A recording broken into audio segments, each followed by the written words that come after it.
agradecer la invitación que me han hecho para hablar de un tema de mucha trascendencia para la ciudad, el departamento y el país. Contrario a lo que a veces se piensa de que vamos a pronunciar una conferencia magistral, hoy creo que es importante por el debate que existe en la ciudad, por el rumbo que ha tomado Empresas Públicas de Medellín, que tratemos este tema lo más elementalmente posible para que nosotros veamos la importancia de empresas públicas o de una empresa que preste servicios públicos domiciliarios. Los servicios que presta empresas públicas son básicos, fundamentales. Un pueblo sin alcantarillado no tiene futuro, su población sería exterminada por las plagas. Es decir, el alcantarillado es vital, un pueblo sin alcantarillado lo mata la peste, las epidemias. Y un pueblo sin agua, sus habitantes no viven, porque el agua es vital, es fundamental. Y sin energía, no solo se nos hace la vida más difícil, sino los problemas de seguridad. Y hoy tenemos entonces el gas y otras empresas prestan las telecomunicaciones. Empresas públicas de Medellín como las empresas del Estado y las empresas que prestan estos servicios públicos surgieron por una necesidad, por el desarrollo urbanístico de las ciudades y por el crecimiento industrial. En la década del 40, los servicios públicos, fundamentalmente el de energía, estaban en manos privadas y eso se convirtió en una traba para el desarrollo y el progreso de las ciudades y el desarrollo de la industria. El Estado tuvo que asumir el control fundamentalmente del tema de la energía. El acueducto y el alcantarillado no ha sido muy apetecido por los privados porque ellos lo que buscan es hacer de esto un negocio y no prestarle un servicio a la comunidad. Entonces, estos servicios, como decía, son básicos, pero la Constitución los ha definido como servicios fundamentales. Esto es un servicio fundamental, esencial, y como tal debe ser prestado por el Estado y no por particulares. ¿Qué ha pasado con el tema de Empresas Públicas de Medellín? Fue creada en 1955 como un establecimiento público, pero de propiedad del municipio de Medellín. Y así empezó a desarrollar su actividad: acueducto, alcantarillado, energía y telefonía básica. Después apareció lo del gas, telefonía básica. Esos eran los servicios fundamentales de Empresas Públicas de Medellín. En ese tiempo ningún alcalde ni ningún gerente estaba pensando en desarrollar otras actividades distintas a lo de los servicios públicos, porque la misión fundamental que tenía la empresa era satisfacer las necesidades y sobre todo una cobertura en los servicios. En la década del 80 el tema de los servicios públicos, sobre todo el de agua y alcantarillado, era terrible porque no había suficiente red de alcantarillado ni acueducto, la gente no tenía esos servicios fundamentales y por lo tanto el constituyente del 91 se ocupó de este tema y le dedicó todo un capítulo. Desde el artículo 365 hasta el 370 se habla del tema de los servicios públicos domiciliarios. ¿Qué ha pasado?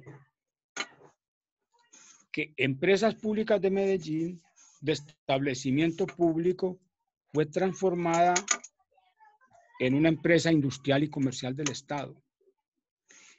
Pero la ley 142 del 94, en desarrollo del artículo 365 de la Constitución Política, que le abrió la puerta a los privados para que pudieran participar en este negocio, en esa ley en cierta medida se fijó un objeto social de estas empresas que se podían salir un poco de lo fundamental, pero siempre que fueran complementarios. Por ejemplo, si no hay suficientes tubos para renovar el alcantarillado, no hay quien los haga, las empresas públicas de Medellín pueden asociarse o crear una empresa para que pueda fabricar estos tubos. Lo mismo pasaría con con la red de acueducto o de energía, pero fundamentalmente esto, pero por falta de control.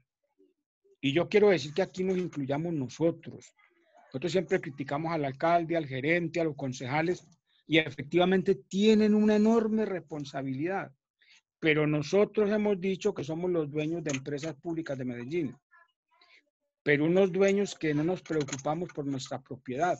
La hemos dejado para que la manejen como quieran, para que utilicen los recursos como quieran y para que eso sea un instrumento político y para que el sector privado se beneficie de estos recursos potenciales que maneja la municipalidad a través de empresas públicas de Medellín. Entonces, hay una enorme responsabilidad ciudadana en todo lo que estamos viviendo hoy. Porque no nos hemos preocupado de pronto por pagar las tarifas porque nos dicen que somos muy cumplidos en eso, pero no cómo administran la empresa, no cómo están destinando los recursos de esa empresa. Hoy, por ejemplo, se habla de defender lo público. Lo público hoy en empresas públicas, la cifra no es muy exacta, pero se habla de que de cada peso que tiene empresas públicas de Medellín, 59 pertenecen al sector financiero. Está representado en préstamos, en empréstitos. La propiedad del municipio sería de un 41%. Es decir, no somos dueños de las empresas públicas de Medellín. Hoy no podemos hablar de empresas públicas de Medellín. Primero, porque la pusieron a trabajar en otros países. Y segundo, porque es que eso es de la banca privada. Por eso todo el revuelo que ha habido ahora y la presión contra el alcalde, le bajan la calificación, le dicen que le van a subir los intereses pues por esta cosa, porque efectivamente nosotros dependemos de las decisiones que tomen los dueños mayoritarios que hoy es el capital financiero. Y no ha habido un control social por parte de los ciudadanos para vigilar el manejo de esta empresa que es tan importante para la ciudad y el país. Mire, el desarrollo que tiene hoy Medellín, que es muy importante, se le debe a empresas públicas de Medellín. Y produce tanto dinero que los corruptos no lo han podido robar todo. Y roban mucho, pero queda todavía con qué hacer cosas. Si no fuese por la corrupción tan terrible que padecen empresas públicas de Medellín, que le ha llevado a este endeudamiento que yo digo, se pudiera cobrar tarifas mucho más baratas. Por una cosa que es muy importante y que se discute muy poco, y que yo digo que ahora es el momento de empezar a trabajarlo, es que en Antioquia, sin ser pues unos mezquinos y egoístas, nosotros tenemos una ventaja comparativa que no la tiene ninguna otra región del país. Es que tenemos un capital enorme representado en esa fuente hídrica que es abundante. A las empresas públicas de Medellín no le cuesta un peso la materia prima para generar un kilovatio de energía. Le cuesta la inversión que ha hecho, el gasto de administración y funcionamiento, pero no tiene que comprar el agua, como tendría que hacerlo si la generación de energía fuera con térmicas, que tendría que comprar carbón o querosene o gas para poder generar la energía. No, aquí es con agua. Y esa agua no le cuesta absolutamente nada a empresas públicas de Medellín. Y sin embargo, las tarifas de energía en Medellín son de las más caras del país. Y nos cobran el metro cúbico de agua costosísimo. ¿Y lo hacen para qué? Para poder llenar el vacío o tapar los huecos que deja el mal manejo administrativo de la empresa y la fuente de corrupción que ha habido tan grande. Entonces, nosotros hoy tenemos que definir con claridad y precisión la acción que vamos a emprender, no para defender a empresas públicas de Medellín. Hoy no hay que defenderla, hay que rescatarla de la mano de los corruptos y los politiqueros que han hecho de esto un instrumento para su propio beneficio. Eso hay que acabarlo. Y la única forma de acabarlo es que empecemos a asumir el control de la empresa. Mire, por ejemplo, De la junta directiva se nombran ocho personas. 5 que nombra directamente el alcalde y 3 que pertenecen a los usuarios. Y los usuarios que nos reclamamos dueños de la empresa, no participamos en esa elección de los 3, que pudiéramos tener 3 voceros en la junta directiva, que con la presión podemos hacer mayoría, incluso con la presión ciudadana se puede obligar al alcalde a que nombre gente en esos, de esos 5 que él tiene que nombrar, que sean personas que representen a los usuarios, que representen a la comunidad.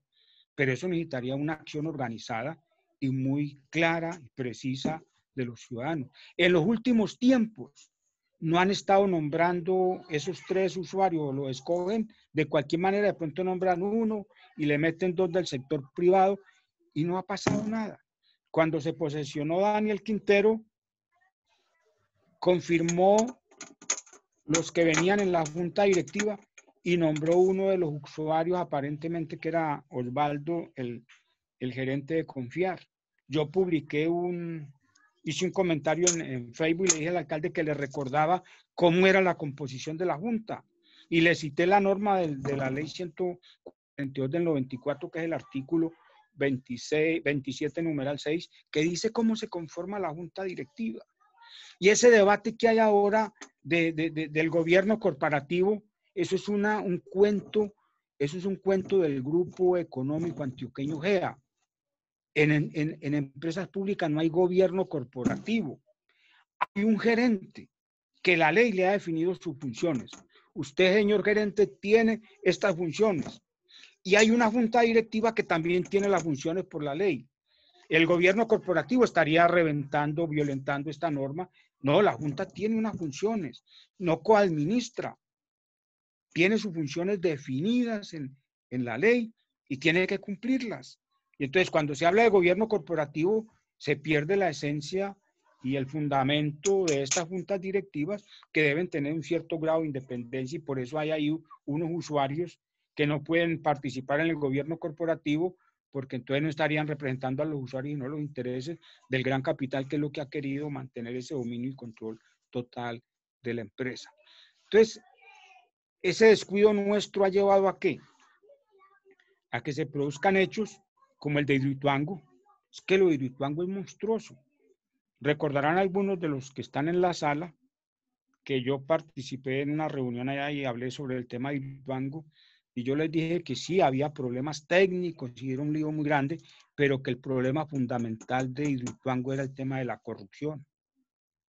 Eso ya hoy está confirmado la Contraloría, que está intentando promover un juicio fiscal contra los responsables de este tema, que ese proceso está desde noviembre de 2019 y todavía no ha sido posible que la Contraloría General de la Nación asuma el trabajo que tiene que hacer para recuperar hoy más de 5 billones de pesos con B. Es el daño que se le ha ocasionado a la empresa por pérdida de valor y lucro cesante, que dice la Contraloría, sin contar ahí los sobrecostos y los actos de corrupción. Simplemente daño, pérdida de valor y lucro cesante supera los 5 billones de pesos. Y eso es una máquina de hacer billetes. Eso todo día que pasa se crece ese daño patrimonial. ¿Y qué hicieron allí? Una trampa terrible.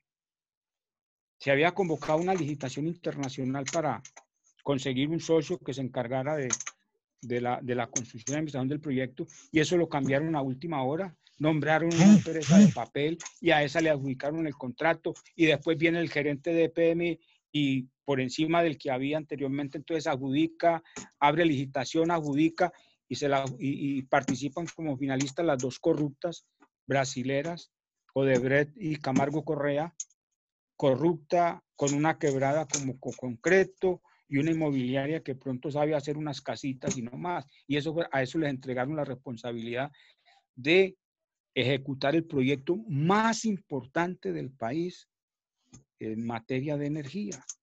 Entonces, es un manejo irresponsable. Entonces, ahí está quién. Nosotros empezamos primero cuando apareció el problema, y yo quiero decirles a ustedes pues que nosotros tenemos la investigación más completa que se ha hecho sobre lo de Hidroituango, porque no nos limitamos simplemente a la parte técnica, a la parte ambiental, el trabajo geológico, sino que hemos logrado hacer un trabajo integral, incluyendo la parte jurídica, financiera, de todo el desastre. Entonces tenemos una documentación muy grande sobre esto. Yo les quiero informar que nosotros le pedimos a la Comisión de Acusaciones de la Cámara de Representantes que investigara a los fiscales, procuradores y contralores general de la Nación del periodo comprendido entre 2012 y 2019 por el tema de Hidroituango. Porque en el 2012 hubo un escándalo tremendo por la adjudicación amañada, porque excluyeron otras firmas para beneficiar a las corruptas, Camargo Correa y Odebrecht, que fueron las finalistas, y que finalmente entonces dejaron que Camargo Correa, la más incapaz, se encargara de liderar el proyecto. Como desde esa época se sabía que había corrupción, que hubo pago de sobornos, que hubo un manejo sucio, oscuro en este proceso, y la Fiscalía tenía conocimiento, la Procuraduría y la Contraloría, y no hicieron absolutamente nada. Bueno, ya la Comisión de Acusaciones de la Cámara le pidió al Tribunal Superior de Medellín, a la Sala Penal, que investigue, pero ¿qué descartó? Los procuradores todos, contralores todos, y de fiscal solamente dejó que investigaran la actuación de Néstor Humberto Martínez. Claro que él tiene una gran responsabilidad en esto, porque él logró reunir todas las pruebas, testimonios de todo lo que pasó en Hidroituango y no hizo absolutamente nada. Entonces, en estos momentos el Tribunal Superior de Medellín, en su sala penal, está haciendo la investigación para entregarle a la Cámara de Representantes el resultado de esa investigación y procedan a sancionar, como debe ser, al exfiscal Néstor Humberto Martínez. Esto es un problema supremamente grave. Es decir, ahí empezó la debacle de empresas públicas de Medellín. Yo he planteado esto y puede sonar como algo antidemocrático o equivocado, pero yo estoy mirando dos momentos, por el conocimiento que tengo de empresas públicas de Medellín, por su forma como fue administrada, que aquí hubo un punto de quiebre a partir de la elección popular de alcaldes. Colombia no estaba preparada para la elección popular de alcaldes, porque es que aquí no hay partidos políticos. Hoy ningún partido político se disputa la alcaldía, la gobernación, incluso la presidencia. Se lo disputa el narcotráfico y las estructuras armadas, paramilitares y esos combos. Esos son los que están definiendo el poder. Eso definen alcaldes, definen gobernadores, concejales, diputados. Y ustedes ven lo de Ñeñe Hernández, ¿qué es? Definió lo de Duque. Y el Ñeñe Hernández, pues, ¿quién? Entonces, no solo definen alcaldes, sino que definen presidente de la República. Entonces, los alcaldes salen elegidos con este apoyo, no solo pues de las estructuras armadas, sino de la mafia de la contratación, y lo que hacen es entonces producir, aprobar y adjudicar obras, pero orientadas a pagarle los favores a quienes los eligieron. Entonces, Colombia, distinto a todos los otros países del mundo, aquí es que en ningún país del mundo hay lo que hay en Colombia. Tiene un control total. Aquí hay dos poderes. Yo he dicho que en Medellín hay dos poderes, que es donde uno lo ve con más claridad. Aquí cuando las autoridades dicen es que hay una disputa territorial, cuando alguien dice que hay una disputa territorial, es porque hay uno que tiene el territorio y otro se lo quiere quitar. ¿Dónde está el Estado cuando la misma autoridad reconoce que hay una disputa territorial? Entonces aquí hay combos que controlan toda una comuna, una zona, el centro de la ciudad, todo. Pues hay dos poderes. Ese poder es mucho más efectivo porque se resuelve, cumplen el papel de juzgados civiles, de inspecciones de policía, de comisaría de familia, con los que resuelven todos los problemas en los barrios. Entonces, hay dos poderes Y esos dos poderes están entrando pues en el proceso de repartirse los recursos, y eso hace mucho más grave la situación que hoy tenemos en Medellín y en el país. Y está el otro problema. Entonces, ese fue el primer punto de quiebre para empresas públicas de Medellín, la elección popular de alcaldes. Segundo punto de quiebre, no menos importante, la llegada de Fajardo a la alcaldía de Medellín como el vocero auténtico del grupo económico antioqueño GEA. Aquí, por ejemplo, hubo el negocio de Orbitel, y en ese tiempo hubo una contralora muy valiente que dijo que se había pagado 35 millones de dólares más de lo que valía este proyecto. Y la cifra es todavía baja, pero imagínense ustedes un sobrecosto de 35 millones de dólares para beneficiar al Grupo Sarmiento Angulo y al Grupo Santo Domingo. Luego, en la alcaldía de Fajardo se le entregó a la multinacional Millicom las acciones que tenía, el 25% de las acciones que tenía EPM en Colombia Móvil.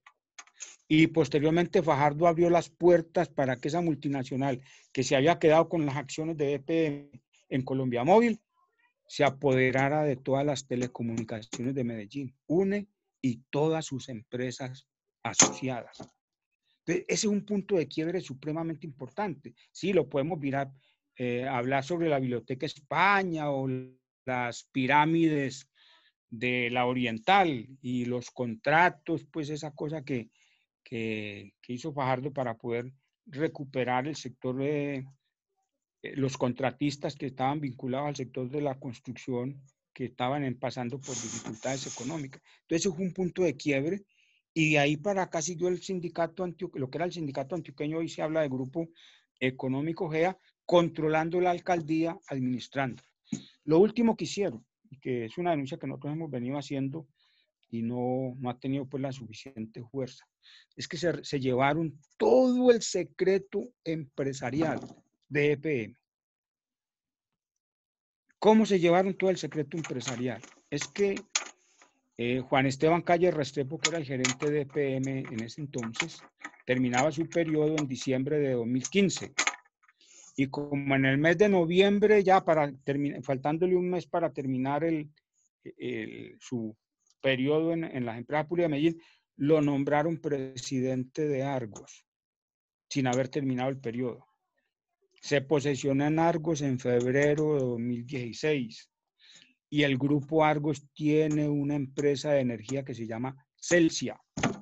Y se fueron con todo lo EPM para desarrollar con mayor efectividad la empresa de este grupo económico, y que lo que está buscando no es solo desarrollar la Celsia, sino quedarse con todo el tema de la energía y los servicios públicos que presta Empresas Públicas de Medellín. Esto es un problema supremamente complicado, muy grave. Aquí hay intereses de una magnitud impresionante y hay que trabajarlo y explicarle a la gente que aquí el tema es que si no tomamos una decisión y asumimos la responsabilidad como usuarios y como medio dueños de las empresas públicas de Medellín, hasta que no las rescatemos. Ahora podemos hablar de medio dueños, pero la aspiración tiene que ser rescatar esta empresa para esto. Ahora, ¿qué hace la oligarquía? Cuando le quitan entonces el control de la empresa, porque es el golpe más duro que le han dado en los últimos tiempos y en un momento particularmente muy difícil para ellos. Porque es que yo, por lo menos que tuve posibilidad cuando me desempeñé como concejal, incluso conocer los gerentes que provenían de ese grupo oligárquico, y era una gente de todas maneras más decentes, era una gente más responsable. Uno no puede decir que honrados el 100%, pero la empresa pública tenía un manejo más responsable, más técnico, que ustedes no saben el capital que se ha desperdiciado en EPM, que es ese activo intangible, que es el personal calificado. En todo este año de funcionamiento, esos profesionales que ha formado Empresas Públicas de Medellín, ese nivel de conocimiento y experiencia que han logrado estos directivos y que hoy están entonces unos en Celsia, pues en el grupo del GEA, y otros están en otras empresas con la competencia. Y ese capital se ha despreciado. Y en ese tiempo se valoraba mucho eso, había un equipo muy estable, muy técnico y funcionaba distinto. Esto empezó entonces a modificarse y lo que hoy tenemos son no administradores, no gobernantes, sino unos negociantes y malos negociantes. La función de empresas públicas es prestarle un buen servicio a la población, alcantarillado, acueducto, gas y energía. Esa es su principal actividad. Ahí tiene que centrar todos sus esfuerzos. Usted no tiene por qué estar pensando, que fue la propuesta descabellada del alcalde que por fortuna la pudimos tumbar,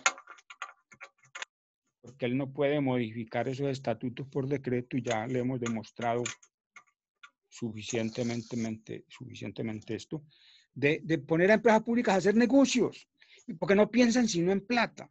No están pensando en cómo prestar un buen servicio y cómo bajar esas tarifas. No, cómo nos metemos en otros negocios para derrochar el dinero de empresas públicas de Medellín, cómo conseguimos plata. Empresas públicas no fue concebida y no fue diseñada para conseguir plata, para atender esa necesidad urgente. Acueducto, alcantarillado, energía, agua potable y telefonía básica en su momento. Eso es lo fundamental. No ese cuento pues de que tenemos que tener una empresa la más importante de América Latina. A nosotros no nos importa que sea la más importante, nos importa que nos preste unos buenos servicios y que lo podamos pagar. Eso es lo que tienen que exigir los usuarios. No si nos ven pues como una cosa espectacular, no, que nos preste un buen servicio y que lo podamos pagar. Lo grave hoy es que nosotros estamos regresando al pasado y a esto no le hemos puesto cuidado. ¿Cómo estamos regresando al pasado? Es que estas empresas se le tuvo que quitar al sector privado porque el sector privado no está interesado en invertir, sino en ganar y explotar suficientemente lo que pueden comprarle o quitarle al Estado. No invierten, no hay un proyecto importante hidroeléctrico en el país que haya sido construido con el sector privado. Isagen, ISA, ¿quién la construyó? El Estado. Y hoy Isagen, que es la generadora de energía, está en manos privadas. Esa empresa volvió a donde estaba inicialmente, en el sector, en manos del sector privado. Y para allá llevan a ISA porque están buscando vender lo que tiene el Estado ahí. Y entonces también quieren acabar con empresas públicas para que toda la energía esté en manos privadas. Eso tiene varias implicaciones. Primero, el agua. Isagen no compró, ese pulpo canadiense no compró las torres, compró la empresa. Y esa empresa tiene fuentes de agua, áreas de tierra, de todo. ISA tiene lo mismo y empresas públicas tienen lo mismo. Entonces compran la empresa, pero la compran con todo lo que hay en su campo de acción, todo lo que tiene en su territorio. Entonces el país lo están vendiendo por partecita, no lo venden las empresas, sino que venden parte del país. Y nosotros empezamos a perder el control de estas empresas y eso es lo que está pasando en este momento. Si tienen alguna pregunta, con el mayor gusto. No, Gonzalo, pues hay varias intervenciones, pero lo que me gustaría es que la gente levantara la mano por si tienen preguntas para que interactuemos no desde el chat, sino directamente que la persona nos cuente su pregunta. ¿Alguien? Si no, primero yo les hago una pregunta, si quedó muy enredada la explicación.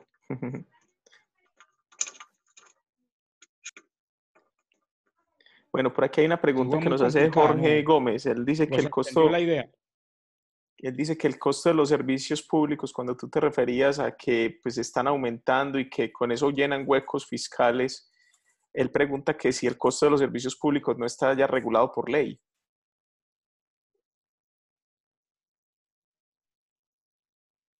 Sí, pero hay un techo, hay un piso y un techo en el que se pueden mover. Empresas públicas lo tiene al máximo.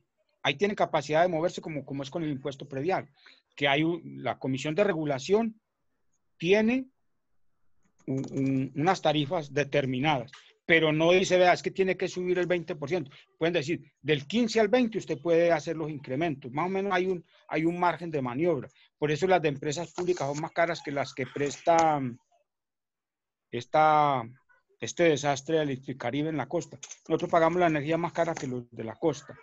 Y así, entonces, ¿por qué pueden mover? Porque hay un margen y aquí nos tienen al tope. Pero hay una cosa, y esa es la tarea que nosotros tenemos que hacer y trabajar, es independencia para fijar las tarifas. Es que esto es un país de regiones. A nosotros no nos pueden aplicar la política bogotana para todo el país. Si nosotros tenemos unas ventajas comparativas, ¿por qué tenemos que pagar el kilovatio de energía como el que lo genera con combustible, por ejemplo?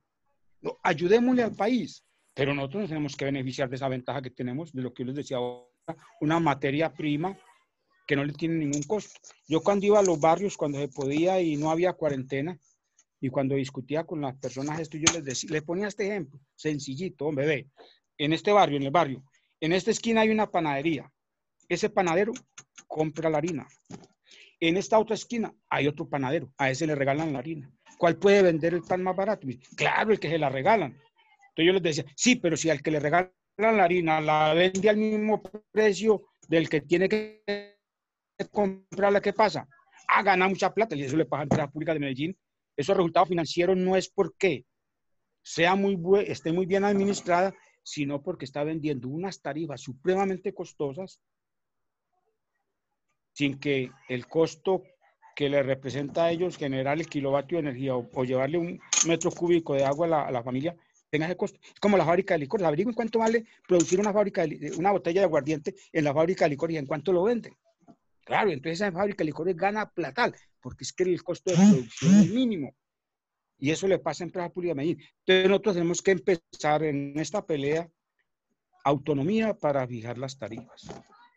Sí, que haya una directriz nacional, pero sí, pero nosotros tenemos aquí unas ventajas. ¿Cómo nos las va a compensar? O nos las compensa con subsidio, nos tiene que ayudar. Pero es que es imposible pagar lo que estamos hoy pagando por esta tarifa. Entonces, más o menos eso. Sí hay una política nacional que es de fijación de tarifas, pero no dice, es que usted tiene que subir el 20%, sino que le dan un margen de maniobra para que juegue con él y sobre esa base entonces determinar la tarifa. Y lo que pasa es que en Medellín tenemos ya el tope, pues, el tope máximo. Bueno, Gonzalo, hay dos intervenciones. El primero entonces es Etelberto Zapata y el segundo sería Jorge Gómez. Entonces, Etelberto, ¿estás por ahí? Sí, aquí estamos. Adelante, Etelberto. Sí, para Gonzalo. De todas maneras, lo felicito por la intervención que hace, fenomenal. Y la pregunta que tengo yo es porque, por lo que se está generando todo este tiempo con el problema del gobierno corporativo.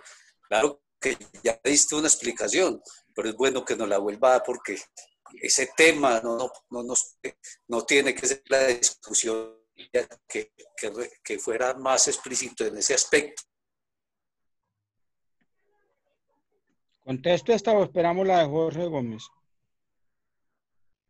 Yo creo que podemos responder esa porque no sabemos cuál es la intervención de Jorge, entonces... Bueno, vea, hay una cosa. No, lo que pasa es que aquí yo escribí un artículo esta semana muy duro contra el Consejo y Contraloría y la Personería. Lo publiqué en el Facebook. Creo que es los organismos de control bajo la tutela de los corruptos, así es el título. Yo estoy diciendo que nosotros no tenemos consejo sino una junta administradora local.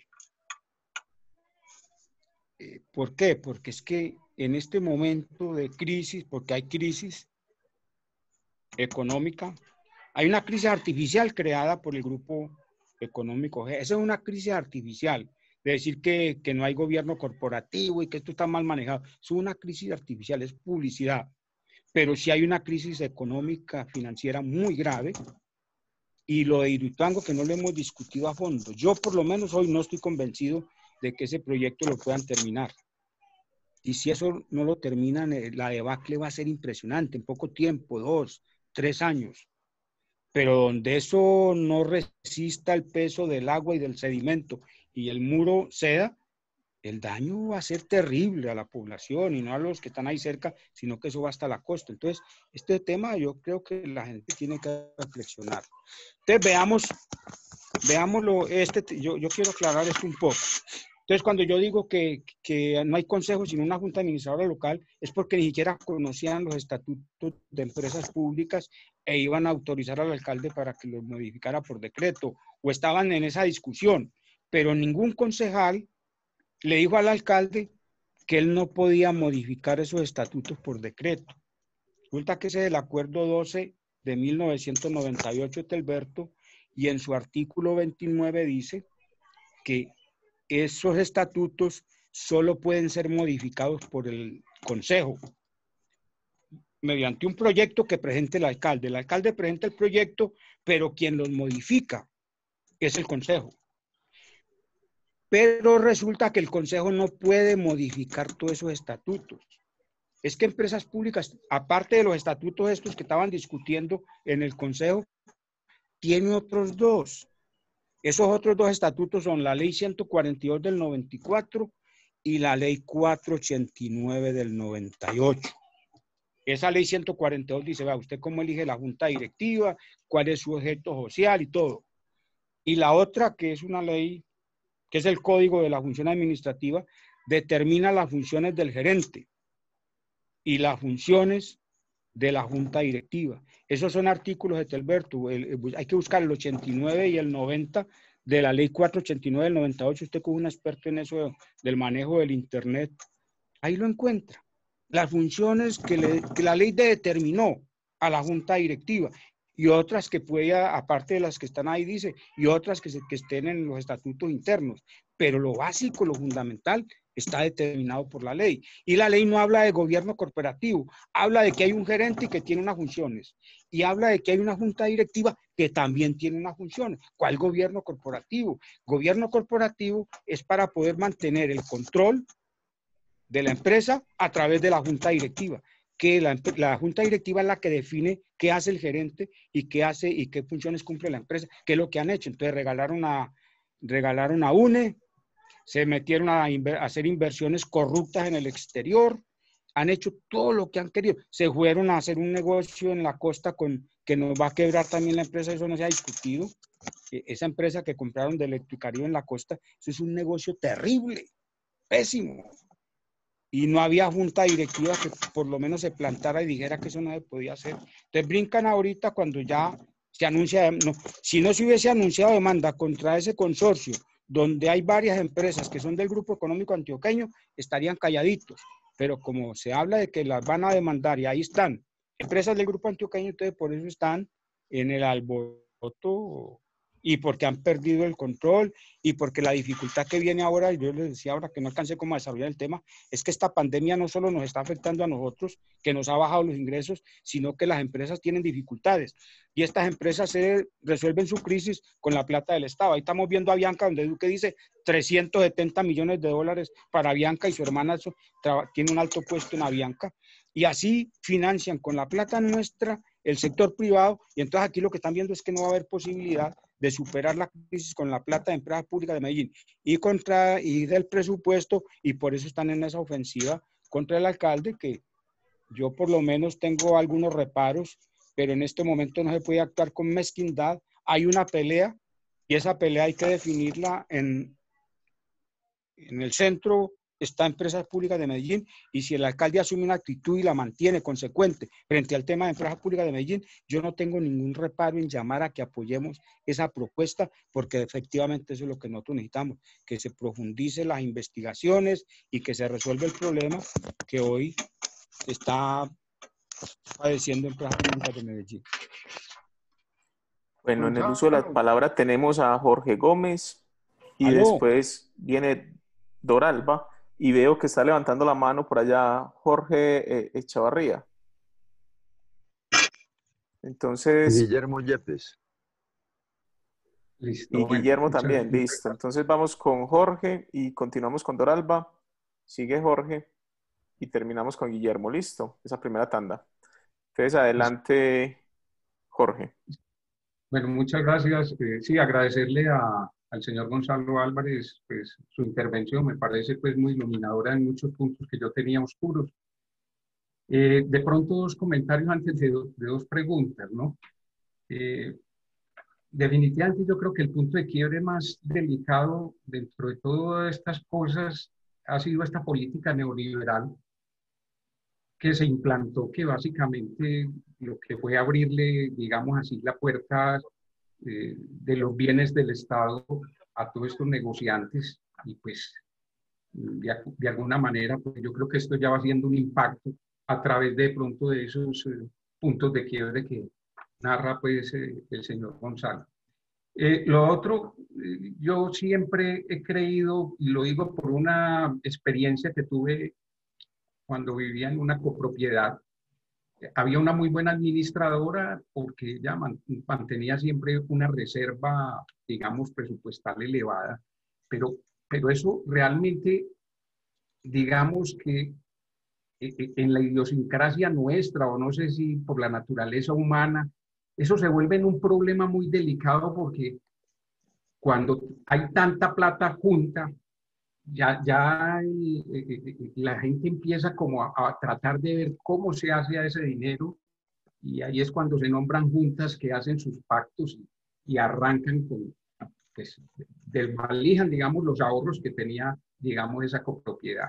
En ese sentido, yo estoy muy de acuerdo con lo que él menciona de que, pues, empresas públicas realmente debería volver a su propia naturaleza. Es que la naturaleza de empresas públicas no es ser una multinacional, ni mucho menos. Entonces yo creo que eso pues me parece que es de los cambios que se deben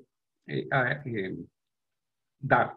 Bueno, hay dos cosas que yo sí quisiera preguntar porque yo sí he visto que a diferencia de otros municipios del país, empresas públicas ha sido una fuente de financiación de los programas del alcalde de turno, que eso usted no lo ve en otras partes de Colombia. Yo sí quisiera saber esa cifra realmente, más o menos a qué valores llega, porque no tengo pues como noción de ese tipo de valor.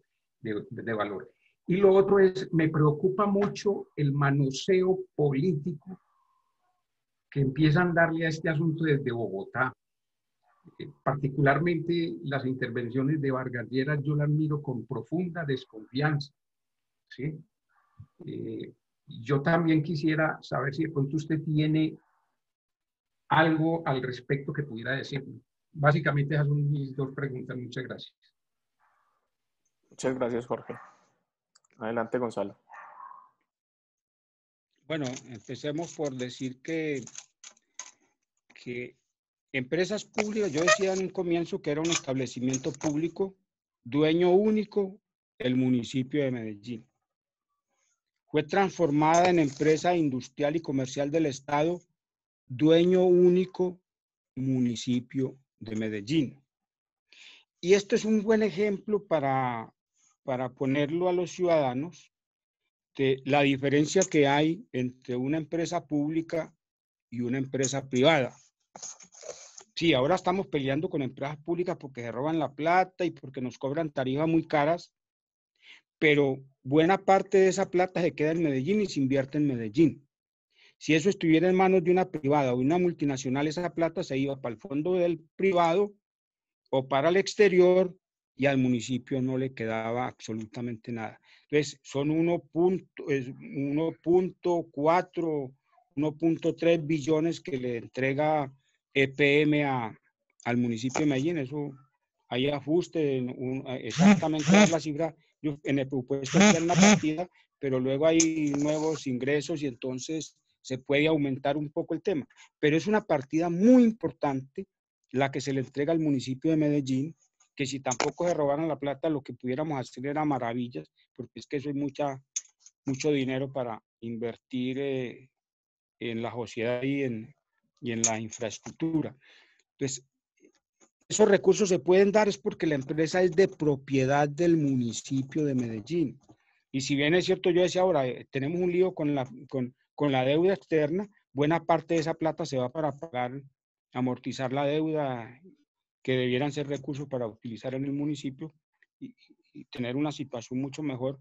Pero de todas maneras queda plata es porque la empresa es del municipio. Si fuera privada no pagarían impuestos, pocos, porque la empresa privada no paga mucho impuesto, y entonces la ciudad estaría en condiciones mucho más difíciles de las que hoy tenemos.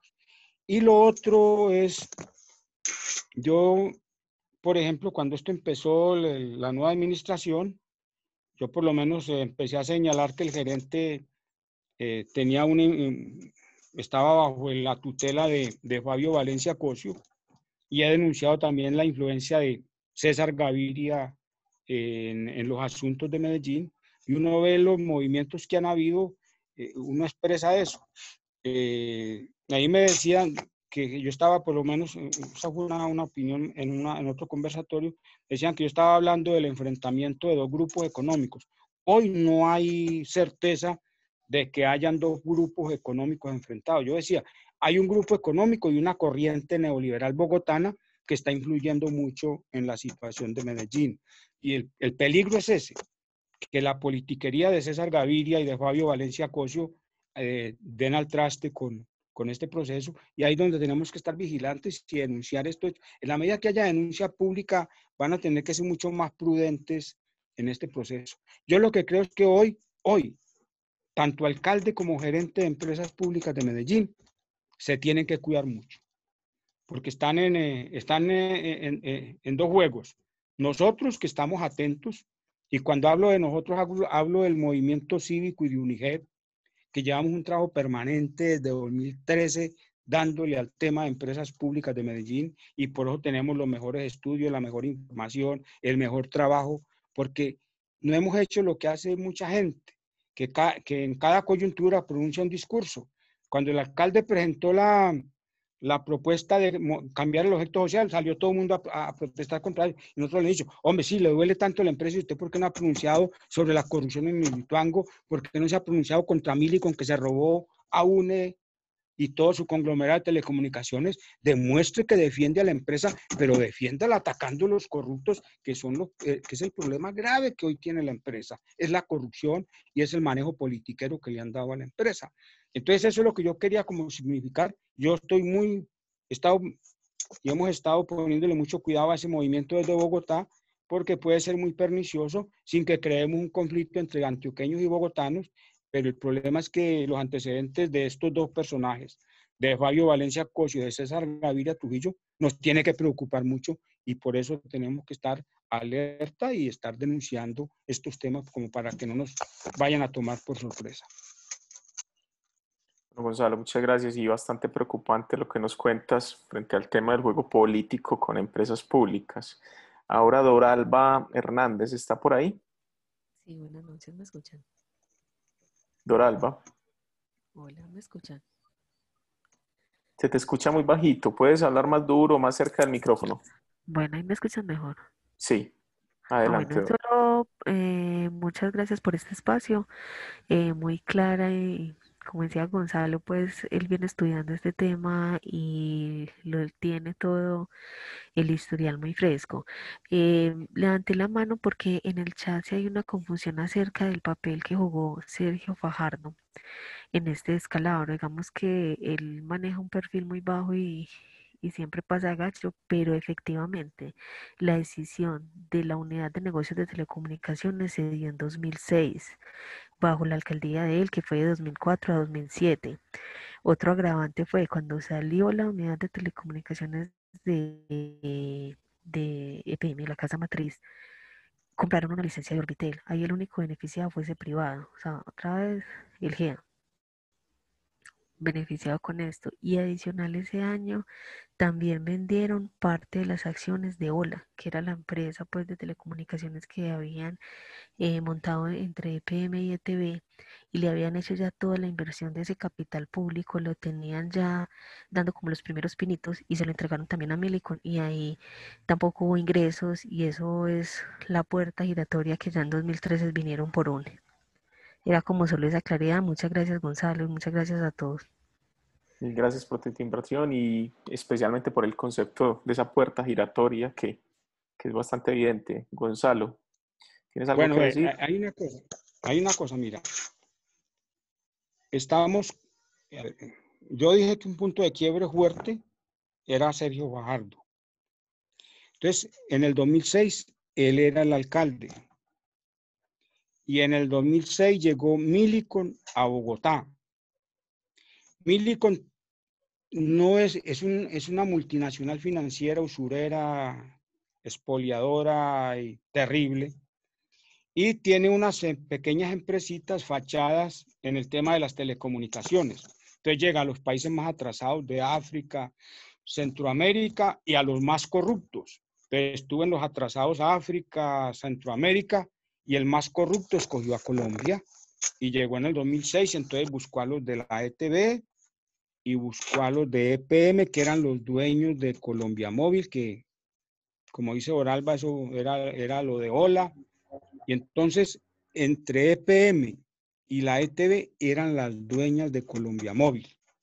¿Qué les propuso Millicom? Hombre, yo quiero entrar como socio y puedo hacer una capitalización a la empresa, pero ustedes me dan el 50% más una acción y el control de la empresa de Colombia Móvil. Entonces, con una promesa de capitalización que nunca lo hicieron, se tomaron a Colombia Móvil, 50% más una acción y el control total de la empresa. Pero cuando ya tenían en sus manos a Colombia Móvil, le dijeron a la ETB, hombre, ¿usted por qué no me presta una plata? A EPM también. ¿Y sabe cuánto le prestó la ETB? 181.000 millones de pesos a Millicom y empresas públicas le prestaron 181.000 millones. Le entregaron el 50% más una acción gratuita, eso lo tenemos hoy en conflicto en la fiscalía, gratuita, y encima de eso les prestaron 362.000 millones de pesos. Yo publiqué un artículo que lo llamé Carambola 3 bandas de Millicom, y entonces digo que hay una extraña coincidencia. En el 2006 le entregan Colombia Móvil a Millicom. Y Fajardo, después de que entregan Colombia Móvil, se viene y saca la unidad de telecomunicaciones de EPM y crea una empresa inicialmente pública, pero por acciones, y le abrió la puerta para que Millicom se la tomara posteriormente, con la misma promesa. Les damos plata para inversión social en Medellín y la sacaron de UNE. Vamos a capitalizar y nunca capitalizaron y se apropiaron de todas las comunicaciones sin dar un solo peso. Yo hoy publiqué en Facebook una nota muy dura contra Federico Gutiérrez, porque a él lo tenemos denunciado y como tenemos denunciado alcaldes, concejales, contralores, personeros, por el robo descarado de Millicom al patrimonio público representado en las telecomunicaciones. Es que no es cualquier cosa, era UNE, era la Telefónica de Pereira, Edatel y otras empresas asociadas más pequeñas, no tan importantes, pero 3 empresas importantes, UNE, Telefónica de Pereira, Edatel, Entelco, otras empresas, sin dar un solo peso. Eso es lo que está en debate hoy, está en discusión. Y ahí es donde queremos llevar al alcalde. Yo les quiero decir a ustedes hoy, nosotros tenemos denunciado penalmente al nuevo gerente, porque a él le entregamos todas las pruebas del robo de Millicom y no ha parado bola. Entonces lo metimos a la fiscalía. Y si el alcalde no actúa, lo vamos a meter a la fiscalía. Ahí le tenemos ya y nosotros lo apoyamos en esto, pero nosotros le tenemos una acción de cumplimiento al alcalde sobre el problema de y EPM. Entonces, este es un problema muy grave y lo que yo digo es que si la ciudadanía no toma esto en serio, la situación para Medellín, yo les quiero decir hoy, yo no soy profeta, pero a veces acierto en las cosas.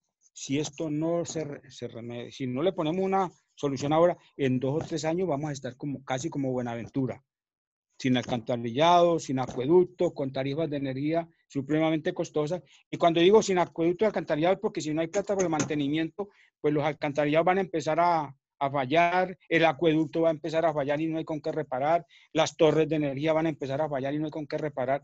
Entonces, eso tenemos que atajarlo y estamos a tiempo de actuar como lo que somos, y tenemos que asumir el papel de que somos los dueños. Efectivamente somos los dueños, pero unos dueños muy descuidados.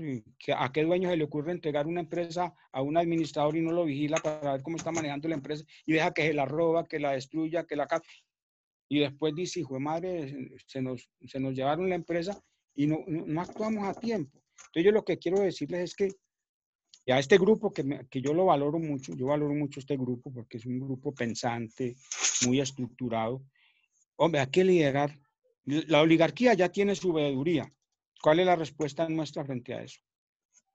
¿Contestataria o actuamos?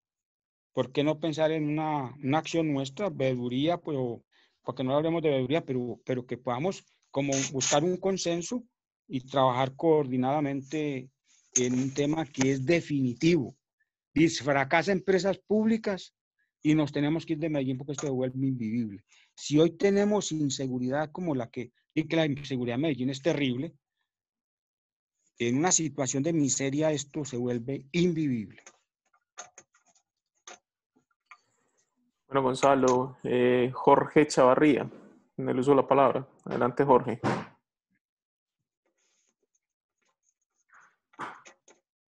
Jorge, te escuchamos. Prende el micrófono, por favor. Ya.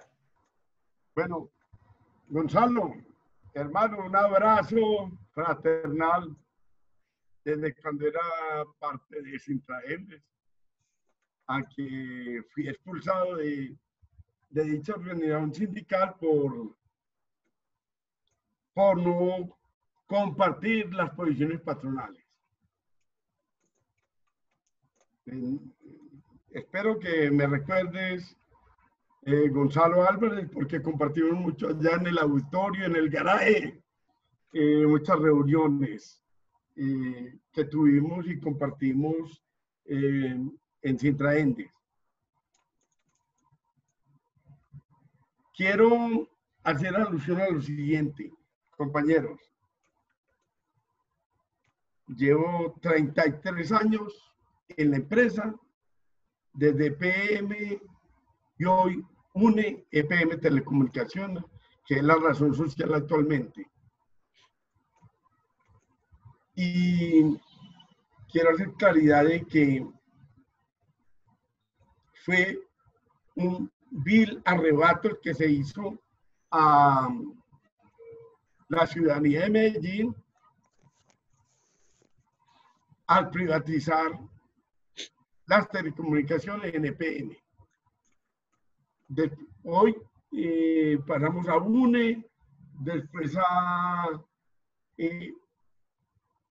EPM Telecomunicaciones y hoy en día lo que somos es Tigo, que es una empresa totalmente capitalista y donde perdió la razón social del patrimonio público de Medellín. Entonces, compañeros, yo quisiera como plantear, lo primero es si la discusión y el temario de lo que se plantea hoy en día es, en este conversatorio, es de la corrupción en EPM, tiene que trascender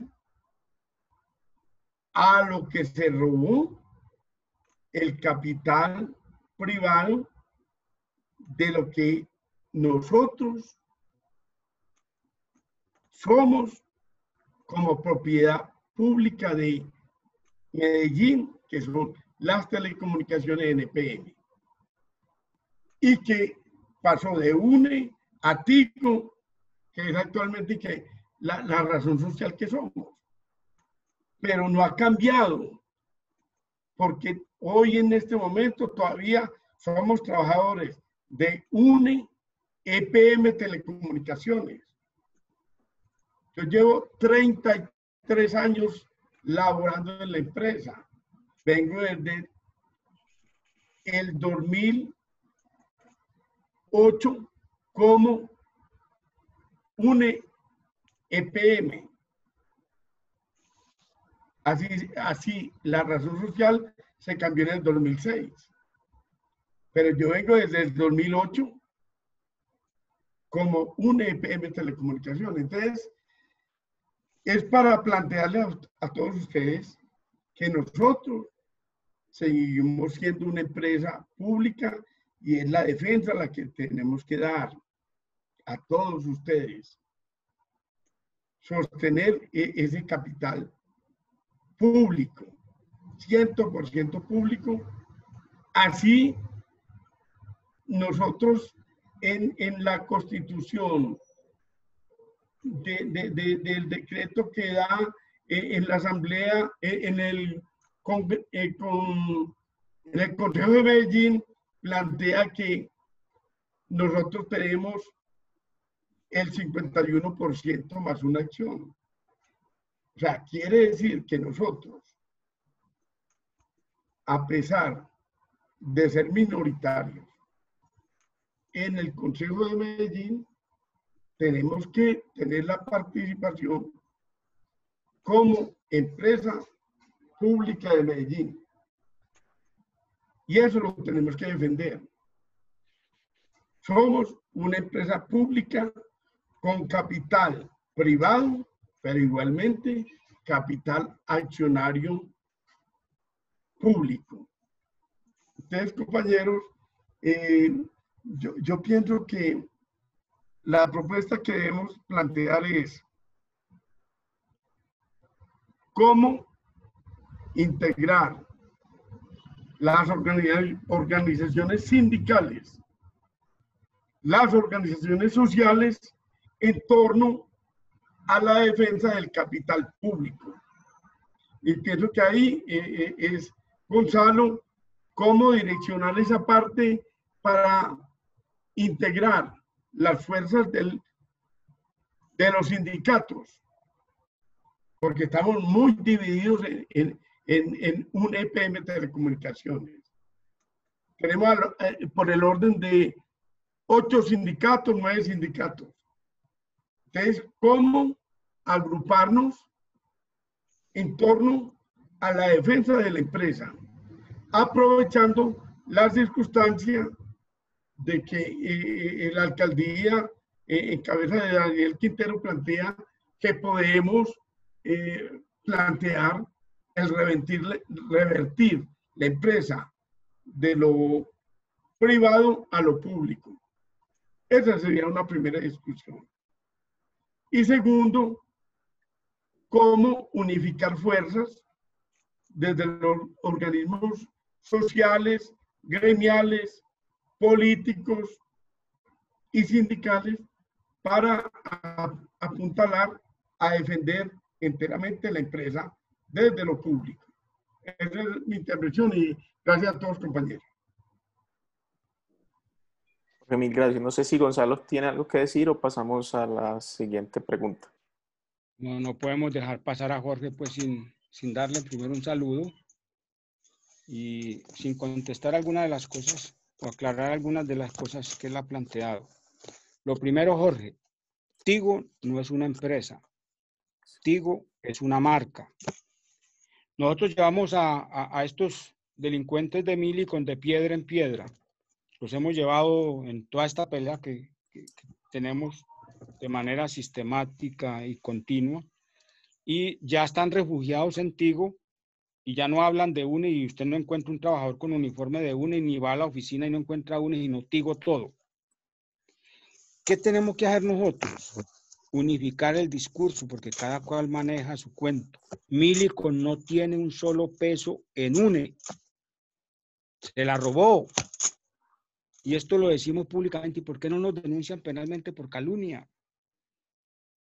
Y nosotros decimos delincuentes, atracadores, y no nos denuncian, ni nos desmienten, que la robaron.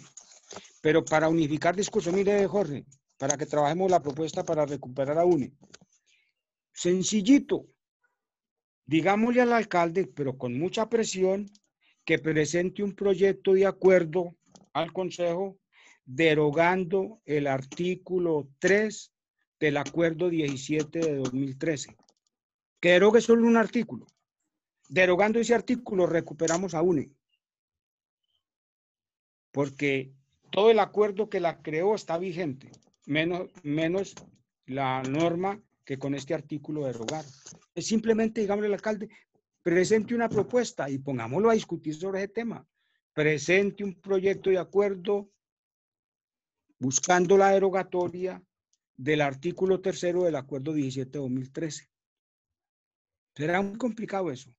Y le cuento que el paso que hemos dado enorme, que daríamos sería enorme, porque la empresa retomaría su personería. Hoy no tiene personería jurídica, no tiene autonomía ni tiene patrimonio propio. Todo lo que están haciendo es ilegal, porque es que en Colombia y sobre todo en Medellín no funciona el Estado de Derecho. Aquí lo que está funcionando es un Estado de opinión, que el presidente hace lo que le viene en gana, que no respetan a los jueces ni a los organismos de control y que los alcaldes y gobernadores hacen exactamente lo mismo. Entonces lo que hay que buscar es retomar el rumbo y por lo menos ubicarlos a que cumplan las mismas leyes burguesas, porque es que ni siquiera cumplen sus propias leyes, sus propias normas, las están violentando. Entonces metámoslos en un debate jurídico sencillito. Derogue ese artículo para que UNE recubre su personería jurídica y vuelva a ser la institución que era anteriormente y saquemos como pepa de guama a los estafadores de Millicom de esa empresa. Eso sería, Jorge. Muchas gracias, Gonzalo. Guillermo, adelante. Bueno, muchísimas gracias. Especialmente a Gonzalo. Me parece que tienes una tarea muy importante por desarrollar y debe ser incluso necesario incorporarla al debate político nacional y en particular al que viene al debate electoral. Es de tal trascendencia. Yo, en relación con lo de EPM, pienso que el nombre de EPM tal vez lo inició alguien, ya ha perdido vigencia. Yo la llamo empresas públicas y eso de públicas también hay que revalorarlo. Y lo de la M no es de Medellín, sino de la multinacional capitalista.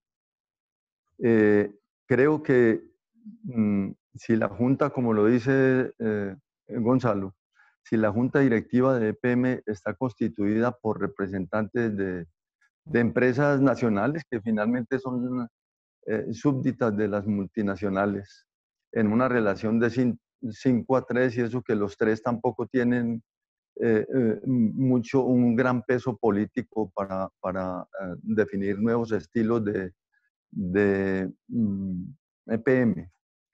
Si EPM ya es una organización de negocios, como lo planteas, y eso es evidente, lo de UNE, lo de Aguas de Antofagasta, lo de hidroeléctricas o centrales eléctricas en Centroamérica y en un montón de lugares más, y ese que no era realmente su papel pues a desempeñar. Si la región, diríamos, rural, o la ruralidad del departamento de Antioquia y de Medellín en particular, ya mucho más amplio, si esa ruralidad de cierto modo vive a expensas de los servicios ambientales, de los servicios sociales del campesinado antioqueño y medellinense en sus 5 corregimientos, si EPM se replantea o hacemos que se replantee, digamos, los ciudadanos y a partir pues, de estos debates que me parecen de gran importancia. Si esa situación que se vaya generalizando es posible que conlleve, por ejemplo, la necesidad de que EPM retribuya a la región a la que le presta el servicio ambiental de producción de agua en la represa, en todas prácticamente del departamento. Me parece que aquí deberíamos plantear una propuesta o converger diríamos, hacia un destino que no ha sido, pero que me parece que es fundamental. Y lo planteo ¿por qué no pensar que entre de la retribución que deba prestar no pueda facilitar procesos en función de los negocios que podría también entonces asumir procesos productivos desde el campo, desde, no sé, buscar proveedores que no sean propiamente multinacionales, sino incluso empresas pequeñas que presten servicios los que pueda requerir EPM. Uno en particular, los negocios, los que estamos pensando en la producción de alimentos, en la autonomía que debemos tener los colombianos para ser autónomos en la producción de los alimentos que requerimos, ¿por qué no abordar procesos nacionales, locales de esa naturaleza que pueda, para que la gente, pues en principio para que la gente vea que existen nuevas o alternativas o nuevas posibilidades y que eso puede pues, mover la instancia, diríamos, de la protesta, de la denuncia, para facilitar entonces que de veras la ciudad de Medellín, los medellinenses, tengamos participación activa en las dinámicas de administración, de manejo, y nos veamos beneficiados también por su acción, diríamos, accionar económico, en tanto esté financiando o facilitando procesos como el que yo propongo para distintos sectores productivos, no solo de la agricultura, como lo menciono, sino otros. Es eso. Agradezco mucho entonces tu participación y me parece que este debate necesariamente o esta charla lo debemos tener grabado y reproducirlo, porque a partir de esto también podemos ingerir en el debate que se debe iniciar ahora ya más en lo popular medellinense o nacional incluso. Muchas gracias. Gonzalo, al respecto, ¿tienes algo que decir? Me gusta mucho lo de Guillermo cuando habla no solo de Medellín, sino del departamento. Y no solo tiene que ver con la situación campesina, sino que es que empresas públicas prestan también servicios a muchos de estos pueblos y municipios y están en una situación muy complicada por las tarifas tan costosas. Pero además empresas públicas se les apropia de todo el recurso natural y es muy poquito lo que le retribuye a estos pueblos. Entonces yo diría que empresas públicas tienen que tener un desarrollo armónico de Medellín y del resto de municipios del departamento, porque efectivamente su fortaleza no está en Medellín, sino que está en los municipios, que son los que le suministran el agua para que pueda cobrarnos el acueducto y cobrarnos el kilovatio de energía. Entonces me parece muy centrada la propuesta de Guillermo, y decirles que yo estoy dispuesto a colaborar, pero ustedes deben como tomar la iniciativa, abrir espacios. Yo puedo colaborar mucho. Nosotros tenemos mucha información, aportarla, contribuir, participar, pero qué bueno que esto sea de una cosa grande, amplia, generosa, que no estemos pensando en el problema personal. Eso de que la unidad tiene que ser en torno mío, no. Nosotros estamos dispuestos a facilitar todo el proceso. ¿Cómo lo facilitamos? Participando, contribuyendo, sin controlar nada, sin imponerle a nadie nada. Esto tiene que ser de todos para que esto pueda rendir. Y lo que yo sí planteo es, hombre, tengamos un discurso como unificado. Ejemplo, yo digo, sí, UNE no es el 50% menos una acción de Millicom. No, Millicom no tiene un peso. Unifiquemos el discurso de que esa empresa es nuestra y tenemos que recuperarla porque está en manos de unos asaltantes. Esa es una cosa que pudiéramos definir. La otra que yo les decía ahora con el proyecto de acuerdo. Y lo otro es rebaja de tarifas. Miren, nosotros no podemos ir hablando de corrupción y del tema de defender empresas públicas. A los ciudadanos, a los usuarios de empresas públicas, a mí no les importa quién les presta el servicio. Lo que le importa al usuario es que le presten el servicio de buena calidad y lo pueda pagar. así la empresa sea privada o pública. Entonces, tenemos que ocuparnos del tema de las tarifas y demostrar que la mejor forma de que esas tarifas sean pagables, que sean prestadas por una empresa del Estado que tiene como función social no ganar plata, sino que su balance es social, y social es la calidad de vida de la población. Esa es la función del Estado, atender las necesidades básicas fundamentales de la población, y ahí es donde tenemos que mostrar la diferencia entre la empresa del Estado y la privada, pero aliviando la situación de la gente. Entonces yo digo que este trabajo no solo lo orientemos a defender a empresas públicas de Medellín, sino a defender el usuario. Si estamos defendiendo el usuario, defendemos a empresas públicas, porque si las tarifas no son tan atractivas como son ahora, ningún privado se mete a competirle a empresas públicas ni a querer prestar esos servicios, porque ellos están donde hay plata, no donde hay que invertir y donde hay que ayudarle a la gente. Gonzalo Álvarez, ¿Sí? una interpelación. Sí, claro. Sí, la puede hacer. Gonzalo, Ahí. hermano, es claro. Y el privado no le interesa tarifas bajas, él va por su ganancia. O sea, yo pienso que nosotros tenemos que defender lo público 100%, Gonzalo. O sea, el interés social es de lo público, no de lo privado. Yo ahí hago énfasis porque siempre desde la organización sindical enfatizamos. El primer paso de la extinción era la privatización. Y el privado quiere utilidades. Nosotros tenemos que defender en lo público 100%, Gonzalo. Ahí dejo. Sí, claro que sí, Jorge.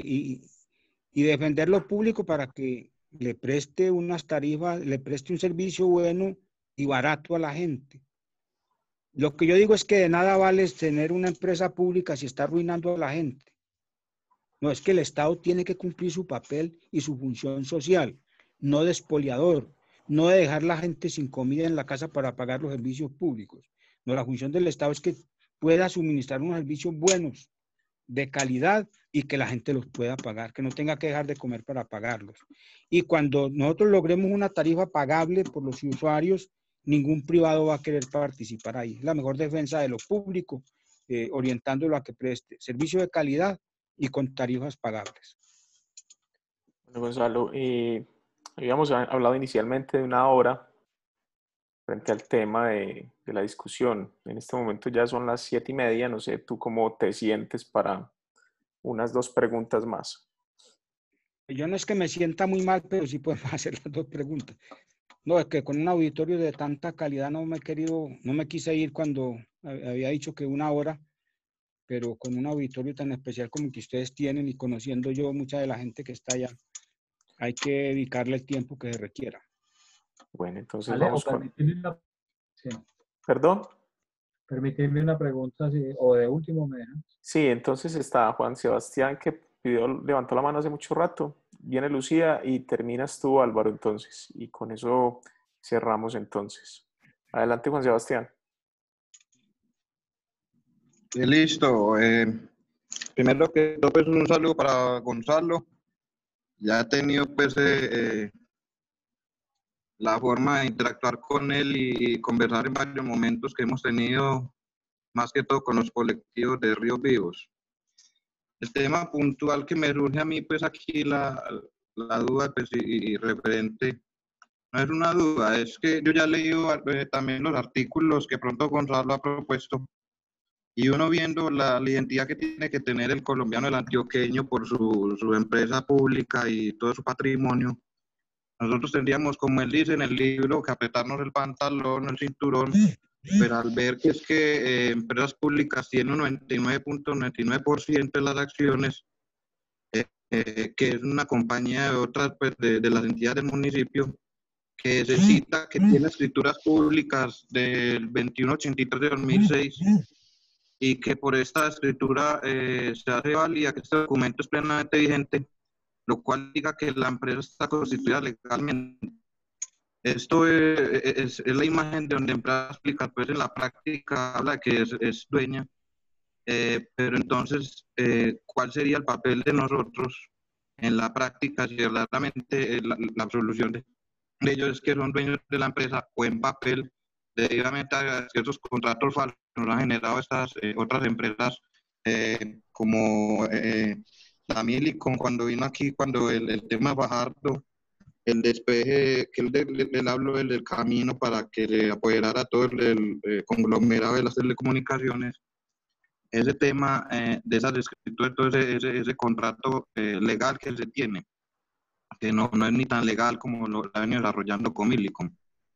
Y otra que me genera también mucha incertidumbre es el tema que está ocurriendo ahora, pues por lo expuesto es que se habla de que las ayudas económicas humanitarias en Hidroituango se están viendo afectadas porque no están recibiendo, que fueron por descuidos y por malos manejos del megaproyecto Hidroituango. Esto pues es algo preocupante, algo humanitario y algo pues que le llena a uno como incertidumbre sobre este tema. Suspender las precisiones económicas y legales de empresas públicas a las poblaciones. Esto es algo muy delicado. Instar a que empresas públicas, para que respeten los derechos fundamentales del mínimo vital, la dignidad humana y el acceso a la justicia, entre otros. Es como lo que en este momento afecta a las comunidades.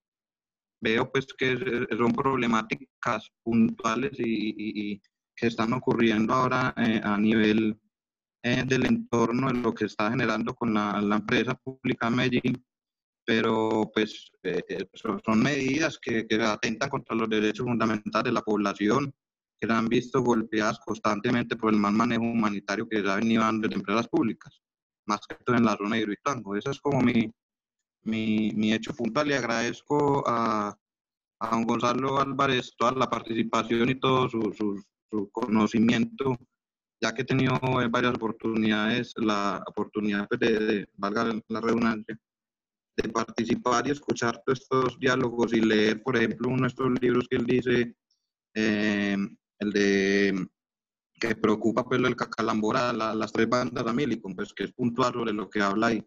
Muchas gracias, Gonzalo.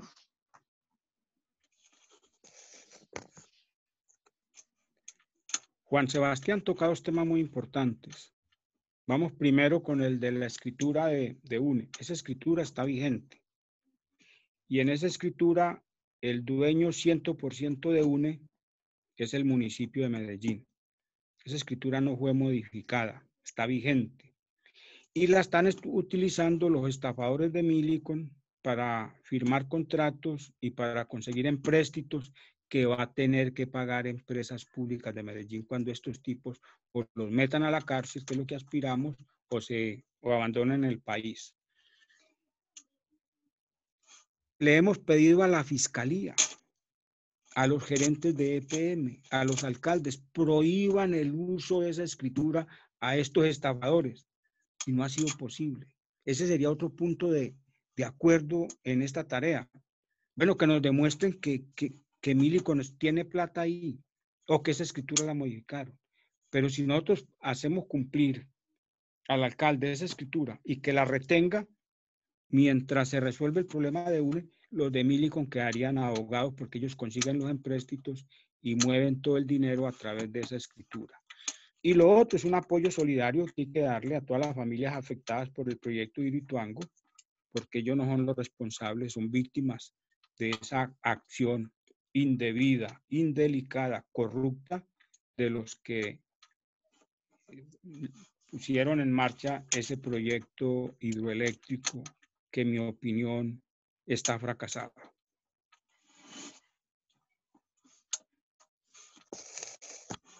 Bueno, ahora en el uso de la palabra está Lucía. Adelante, Lucía.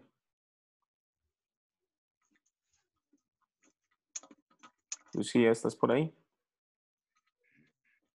Bueno, parece que tiene problemas técnicos, entonces adelante, Álvaro.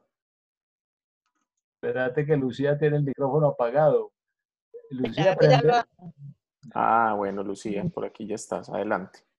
Pero, perdón, yo sí quisiera intervenir y hacerle una pregunta a Gonzalo al final.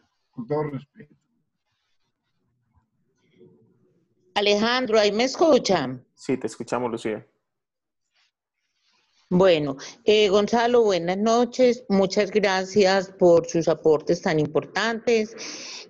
Hay una cosa, yo creo que es claro y la población siente que EPM, siendo ellos los dueños, no les da los beneficios que se merecerían, puesto que estamos pagando servicios muy altos y lo que dijiste hace un rato, pues la gente come o paga servicios o se los cortan y ahí verá cómo se defiende. Su carácter de empresas públicas cada día lo está perdiendo más y yo diría que se nos convirtió como en un monstruo. Y hay un marco que me parece importante aclarárselo a la gente, porque esto se necesita gente, se necesita muchas personas que apoyen las iniciativas. Y es que EPM, cuando solicita un crédito en la banca internacional, no se lo concede la división de ese banco dedicado a empresas públicas, sino que es la división Investment, que es donde están las empresas privadas. Entonces, a nosotros nos han vendido la idea, EPM está creciendo con negocios en todo el mundo. No es que EPM esté creciendo, nosotros no estamos creciendo el capital. Son empresas, porque esto es unas empresas privadas que se apoderaron de esto, que quieren crecer sus negocios y entonces prestan con el apoyo, porque EPM respalda todos estos créditos, eso ya está claro.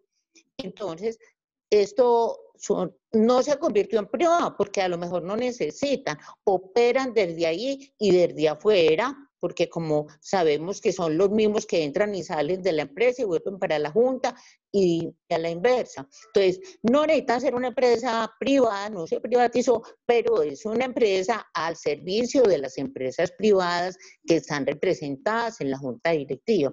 Algo muy importante aclararle a la gente, porque la gente sigue pensando, ay, es que el alcalde, a la empresa nuestra, mire lo que le está pasando, porque hay esa idea pues tan horrible de repetir y de decir lo que no se sabe con la ignorancia, porque la gente sigue pensando que los empresarios le están ayudando mucho a Medellín.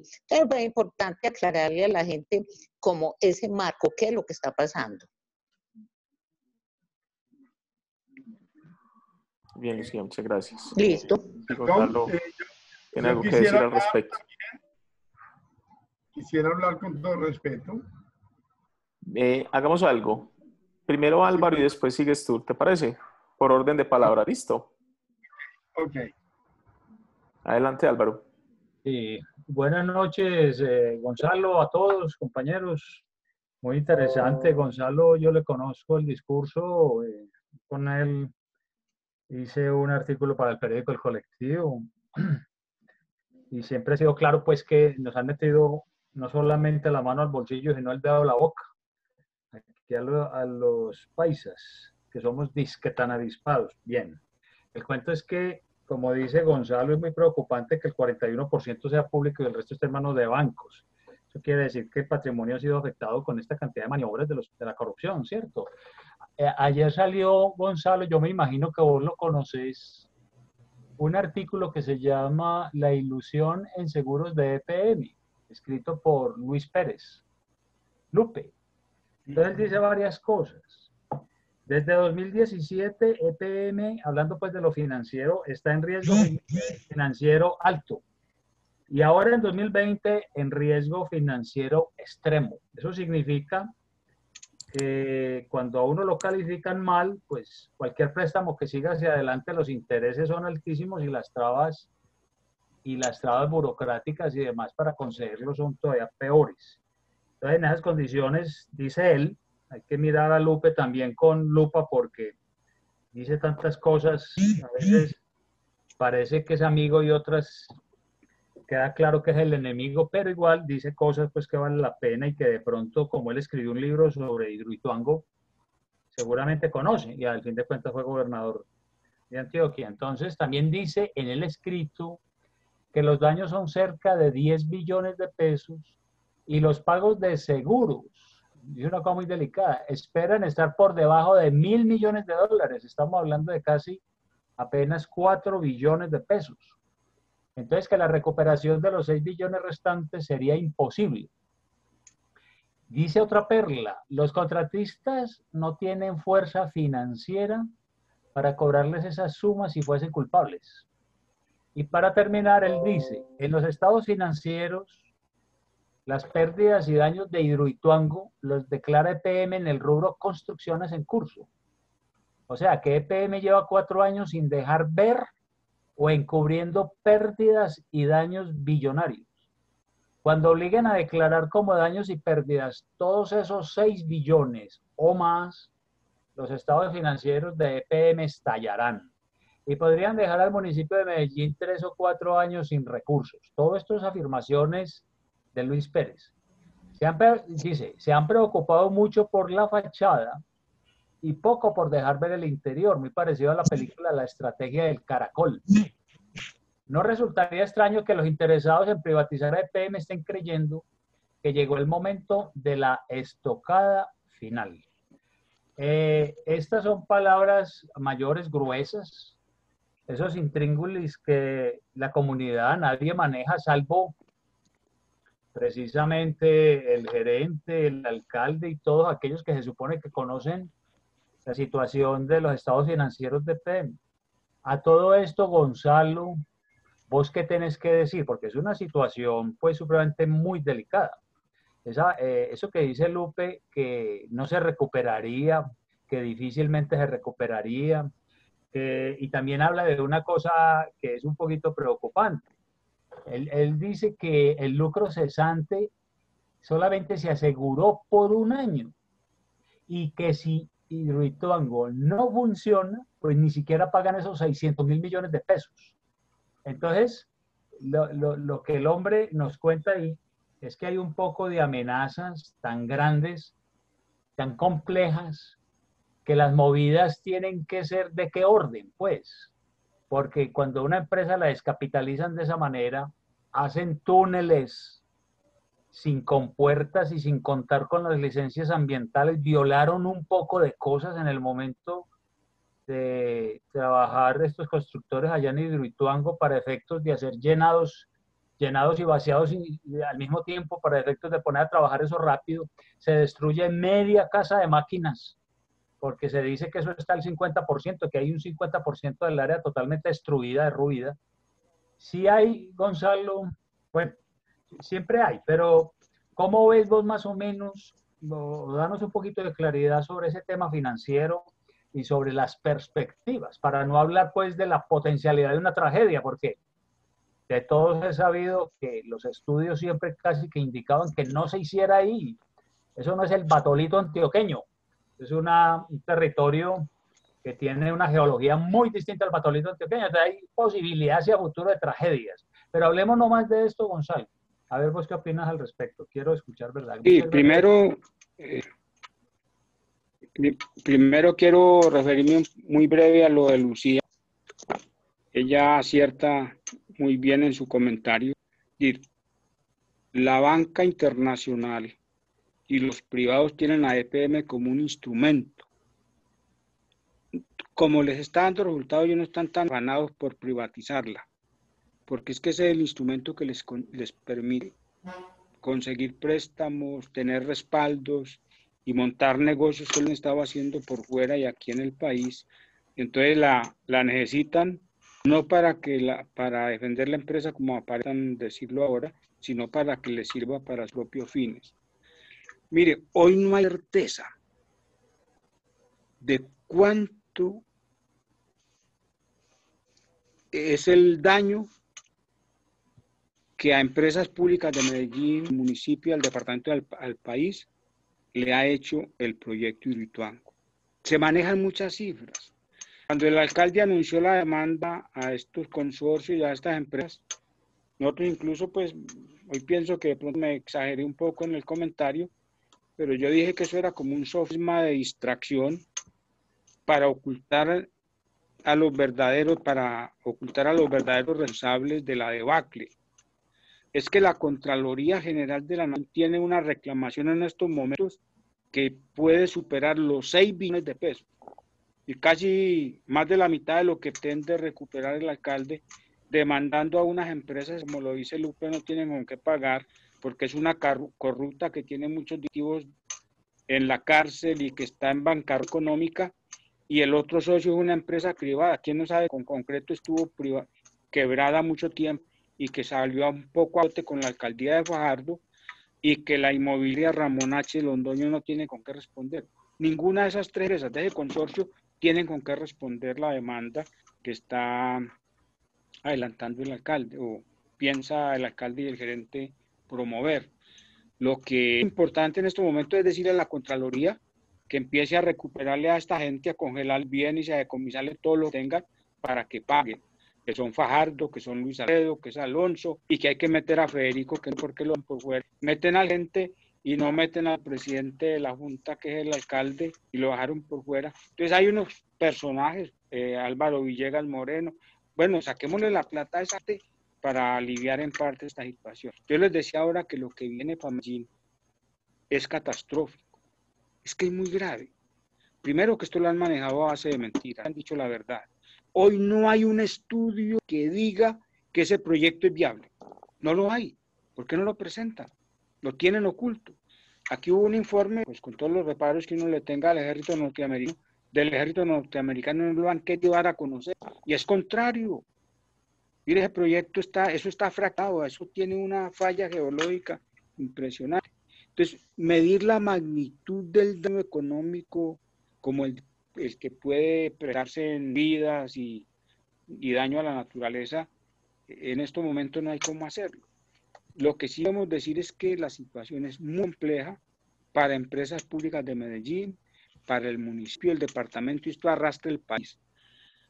Miren, nosotros estamos expuestos a un racionamiento de energía o a un apagón en una sequía, porque todas las esperanzas estaban puestas en ese proyecto. Y no hay más proyectos, tenemos la misma energía y la población sigue creciendo, la industria sigue creciendo, la demanda aumenta y no hay nueva ajustes. Y si a esto le adicionamos entonces un racionamiento por una sequía, la situación va a ser mucho más preocupante. Por eso es que nos tenemos que ocupar del tema, de velarlo, hacer hablar a los que tienen que hablar.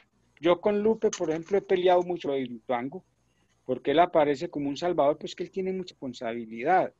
El dueño de ese proyecto es la Sociedad Hidroeléctrica Hidroituango, y el socio mayoritario es el departamento con el IDEA, y el presidente de la Junta Hidroeléctrica es el gobernador, y él fue gobernador y presidente de esa junta, y por cuando fue miembro de esa junta no actuó.